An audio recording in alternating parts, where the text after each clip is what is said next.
হাসপাতালে হাত দিলাম, হাসপাতালের যারা দায়িত্বে আছে এরা এখন আর রাজি না। প্রথম প্রথম বলতো যে হ্যাঁ খুব ভালো কাজ হচ্ছে।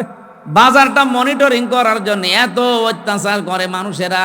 ম্যাজিস্ট্রেট নিয়ে একদিন গিয়ে দেখলাম 670 টাকা দিয়ে 570 টাকা দিয়ে মুরগি, দেশি মুরগি কিনেছে আর বিক্রি করছে 650 টাকা। ম্যাজিস্ট্রেটকে বললাম দেখেন তো সর্বোচ্চ লাভ করার কি আছে। উনি বলছে 18 থেকে 20 টাকা।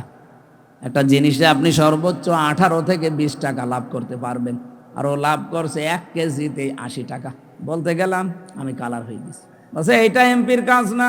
মাদকের ওখানে গিয়ে 27 জনের লিস্ট করলাম পুরা কুষ্টিয়ার ওই পাড়াতে, যে এদের দ্বারা সমাজ পরিবার ধ্বংস হয়ে যাচ্ছে। ও আল্লাহ, পরে দেখি যাদের কাছে নালিশ দিয়েছি সেই তাদের কাছে টাকা খায়। ওরা রাতের বেলা এসে আমারে বলছে হুজুর আপনি আমাদের নাম পাঠিয়েছেন থানায়, ও থানার বাবুরে ডাকেন। ওদের রাতের বেলা সিভিল পোশাকে এসে মাল নিয়ে যায়, আমি নালিশ দেবো কার কাছে?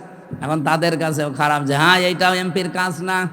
হাসপাতালে কাজ নেই, বাজারে কাজ নেই, মাদকে আমার কাজ নেই, আমার কাজ কোথায়? খালি বসে বসে জিকির করব। যে লোকটা একটু বন্ধু মতো ছিল সাবেক ডিসি, তারে অলরেডি শত্রুতা করে তাড়িয়ে দিয়েছে, কুষ্টিয়া থেকে বদলি করে দিয়েছে।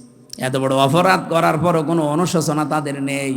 এই মানুষগুলো বুক উঁচু করে মাইকের সামনে বলে আমাদের কথা শোনে না, এই জন্যে তাকে আমরা বদলি করে দিয়েছি। লজ্জা। আমি ওই দিনই স্ট্যাটাস দিয়েছিলাম যে সৎ, যোগ্য এবং ভালো মানুষের কদর বাংলাদেশে নেই। যে যত বড় দুর্নীতিবাজ সে এই দেশের তত বড় হিরো।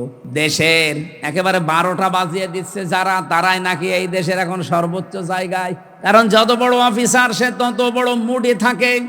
সবাই চায় যে আমারে সবাই জি হুজুর, জি হুজুর, স্যার স্যার এটা করতেই থাক। চেয়েছিলাম যে ডিসি, এসপি, টিওনো, ওসি, সিভিল সার্জন সহ সরকারি যত প্রতিষ্ঠান আছে এগুলো যেন জনবান্ধব হয়, মানুষ যেন সেখানে যে ভয় না পায়।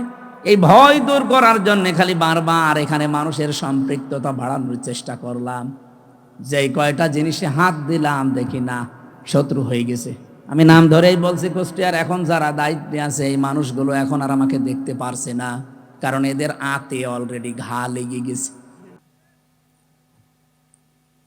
আমার ভাইরা, আমি যে সিদ্ধান্ত নিয়েছিলাম এগুলো আমি পালন করবই, কারণ আমি কোরআনে কারিম থেকে এটা জানি দুনিয়ার সবাই যদি আমার শত্রু হয়ে যায়, আমি যে বুক বড় করেছি, বুক মানে এ বড় বুক এইটার বলে না, এ বুকের ভেতরে আল্লাহ যে সৎ সাহস দিয়েছে, আমার কুষ্টিয়ার যারা দায়িত্বে আছে এরা কেন সারা পৃথিবী আমার বিরুদ্ধে চলে গেলেও ডোন্ট কেয়ার, কিছু মনে করি না।